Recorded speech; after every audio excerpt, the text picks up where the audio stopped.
want out of this is for all of you to feel like you could come up on this stage. And you're not gonna, because like I know some of you and you're not gonna, even though you should.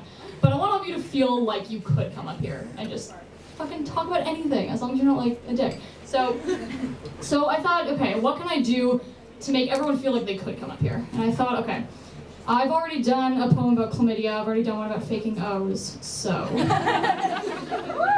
Bad track record there.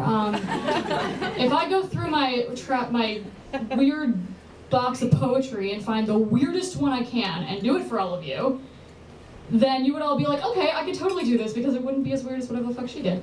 So I found my weirdest poem. Yeah. Be alarmed. It's called Dear 90's Cartoon Characters. Get it. There's not much more introduction than that. There should be, but there's not. And it's my weirdest poem. You'll all join me in the weird. If you get any of the references, marry me after this. It's called Dear 90's Cartoon Characters. Dear Phoebe, you're not at your old school anymore. So listen to Arnold's feeble attempts at conversation because he is feebly trying to choose those words and cloaking his deep infatuation with you. Dear Arnold, ask her out because she's more approachable than she seems. Though you wanted to stay home and not go on a fucking magic school bus and take you away, her strawberry red hair is just like yours and she is listening. Dear Tommy, there is adventure to find, so take that screwdriver and refuse to be confined, but take Chucky with you. Because although the comforts of constraint can be tempting, he needs you to show him the way out of conformity. But don't worry, you're all still so young. Dear Arnold, a different Arnold. Hey Arnold.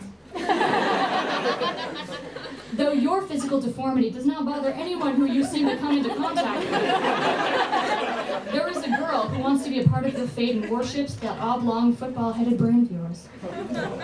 She has far more obstacles in her future with her physical deformities, and although she covers herself with social awkwardness and disdain, it's just her trying to grapple with feelings that are far beyond her age.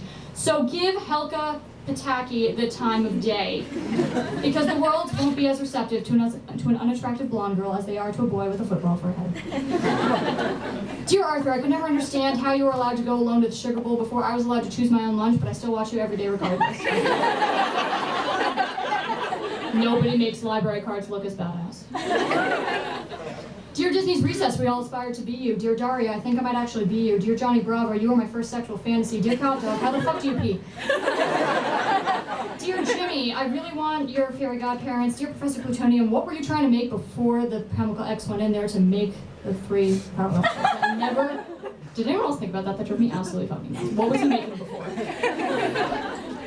And finally, dear all Brace Faces, Thornberries, Dexters, Wednesdays, Weekenders, Misfits, and Outcasts, with every color in the box and didn't give a shit about ratings, we all thank you. So that was my weirdest slam.